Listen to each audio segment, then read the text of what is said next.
வணக்கம். நான் mini garden Gowri. இன்றைக்கி எம்ஜி கிச்சனில் மாங்காய் ஊறுகாய் செய்ய போகிறோம். இந்த ஊறுகாய் பார்த்திங்கன்னா தயிர் சாதத்தோட சாம்பார் சாதத்தோட தொட்டு சாப்பிட ரொம்ப சூப்பராக இருக்கும். சூடான சாதத்தில் பிசைஞ்சு சாப்பிடவும் ரொம்ப அட்டகாசமாக இருக்கும். இந்த ஊறுகாய் பார்த்திங்கன்னா சரியான அளவுகளோடு செஞ்சு வச்சுக்கிட்டிங்கன்னா 6 மாதம் வரைக்கும் கெட்டு போகாது, அப்படியே இருக்கும். இப்போ வாங்க வீடியோக்குள்ளே போய் இந்த மாங்காய் ஊறுகாய் எப்படி செய்கிறதுன்னு பார்க்கலாம்.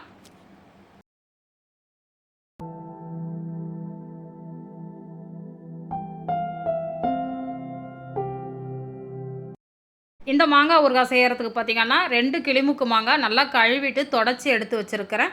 இப்போ இதை காம்புகளை நீக்கிட்டு தோலோடவே துருவி எடுக்கணும். இந்த ஊறுகாய் செய்யும்போது இந்த மாதிரி தோலோடவே துருவிட்டு செஞ்சிங்கன்னா துவர்ப்பு சுவையோட மாங்காய் டேஸ்ட்டு ரொம்ப நல்லாயிருக்கும். தோலை நீக்கிட்டிங்கன்னா வெறும் புளிப்பு சுவை மட்டும்தான் இருக்கும். அதனால் தோலோடவே துருவி எடுத்துக்கலாம். இந்த மாதிரி கேரட் துருவுறதை வச்சு பெரிய பெரிய பல் இருக்கிறதுல துருவி எடுத்துக்கலாம்.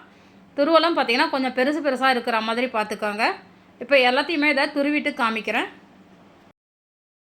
இப்போ பார்த்திங்கன்னா மாங்காய் துருவி எடுத்து வச்சுருக்கிறேன். மாங்காய் உங்களுக்கு பார்க்கும்போதே தெரியும், பெரிய பெரிய துருவலாக இருக்குது பாருங்கள். இந்த மாதிரி துருவி எடுத்துக்கோங்க. அடுத்து இந்த மாங்காவை ஒரு பவுலில் அளந்து எடுத்துக்கலாம். அப்போ தான் நம்ம உப்பு காரம்லாம் சேர்க்கறதுக்கு கரெக்டாக இருக்கும். அளக்கும்போது பார்த்திங்கன்னா எந்த கப்பு கிண்ணம் எடுக்கிறீங்களோ அதில் ரொம்ப அழுத்தி எடுக்காமல் இந்த மாதிரி லைட்டாக இந்த மாதிரி போட்டு அப்படியே அளந்து எடுத்துக்கோங்க. இப்போ அளந்து எடுத்த மாங்காயை நம்ம வேற ஒரு பிளேட்டில் போட்டுக்கலாம். இப்போ நம்ம எடுத்திருந்த 2 மாங்காய்க்கு பார்த்திங்கன்னா இந்த கப்பில் 2 கப் அளவுக்கு மாங்காய் வந்துருக்குது. அடுத்து பார்த்திங்கன்னா ஒரு 20லேருந்து 25 நீட்டு மிளகா வெயிலில் நல்லா காய வச்சு எடுத்து வச்சுருக்கிறேன். நீங்கள் மிளகாத்தூள் சேர்க்க போகிறதா இருந்தால் 1 கப்பு மாங்காய்க்கு 1/4 கப்பு அளவுக்கு மிளகாய்த்தூள் சேர்த்துக்கோங்க. நான் பார்த்திங்கன்னா ஃப்ரெஷ்ஷாக அரைச்சி சேர்க்க போகிறேன். அதனால் மாங்காய் எடுத்து அதே கப்பில் இந்த மிளகாய் எல்லாம் துண்டு துண்டாக கட் பண்ணி போட்டுக்கலாம். இந்த மிளகாய் எல்லாம் கட் பண்ணதுக்கப்புறம் பார்த்திங்கன்னா மாங்காய் எடுத்து அதே கப்பில் 1 கப்பு அளவுக்கு இருக்கிற மாதிரி பார்த்துக்கோங்க. இப்போ நான் அந்த மாதிரி தான் கட் பண்ணி வச்சுருக்கேன் பாருங்கள். அடுத்து ஒரு மிக்சர் ஜார் எடுத்து வச்சுருக்கிறேன். இதில் 1/2 டீஸ்பூன் வெந்தயம் சேர்த்துக்கலாம். கூடவே 1/2 டீஸ்பூன் கடுகு, 1 டீஸ்பூன் பெருங்காயத்தூள் சேர்த்து நல்லா நைஸாக அரைச்சி எடுத்துகிட்டு வந்துடலாம். இப்போ பாருங்கள், வெந்தயம் கடுகெல்லாம் சேர்ந்து இந்த மாதிரி கொஞ்சம் கொரகொரப்பாக அரைப்பட்டு இருக்குது. இதோடையே நம்ம மிளகாய் சேர்த்துக்கலாம். மிளகாய் பார்த்திங்கன்னா ஒரேடியாக சேர்க்காம கொஞ்சம் கொஞ்சமாக ஒரு 2 முறையாக மிக்சியை கொஞ்சம் ஓட்டிட்டு அதுக்கப்புறம் சேர்த்துக்கோங்க. இப்போ மிளகாயும் சேர்த்து அரைச்சி எடுத்துகிட்டு வந்துடுறேன். இப்போ மிளகாவை அரைச்சி எடுத்துகிட்டு வந்துட்டேன். இது பார்த்திங்கன்னா இந்த மாதிரி கொஞ்சம் கொரகொரப்பாக தான் இருக்கும். ஊறுகாய்க்கு இந்த மாதிரி இருந்தால் நல்லா டேஸ்ட்டும் கொடுக்கும்.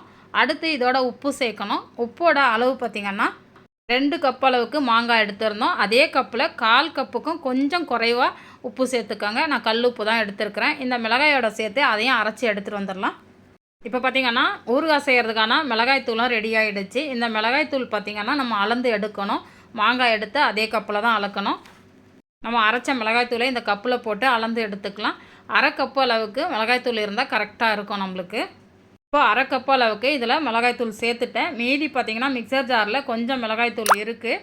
இது அப்படியே இருக்கும். நம்ம கடைசியாக காரம் டேஸ்ட் பண்ணி பார்த்துட்டு வேணும்னா சேர்த்துக்கலாம்.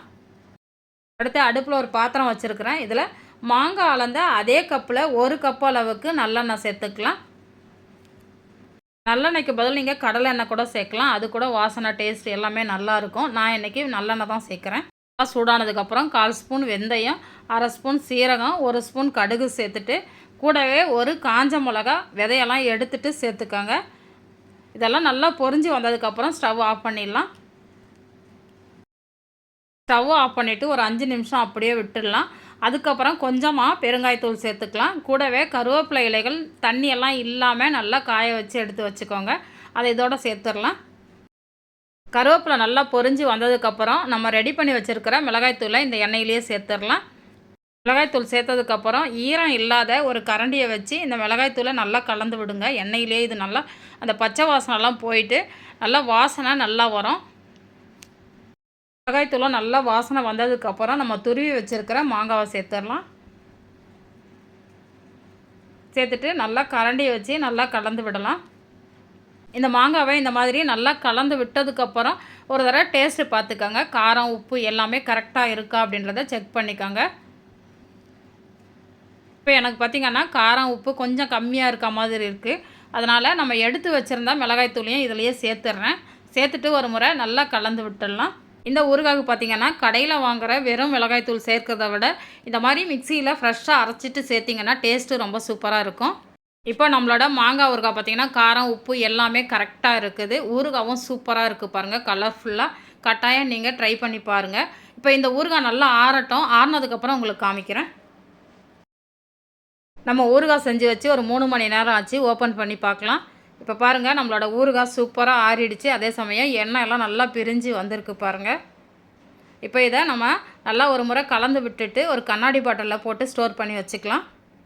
கண்ணாடி பாட்டிலில் நல்லா சுடுதண்ணி ஊற்றி கழுவிட்டு ஈரம் இல்லாமல் எடுத்து வச்சுருக்கிறேன். ஈரம் பட்டுச்சுன்னா உங்களுக்கு ஊறுகாய் கெட்டு போயிடும். அதனால் ஈரம் இல்லாமல் பார்த்துக்கோங்க.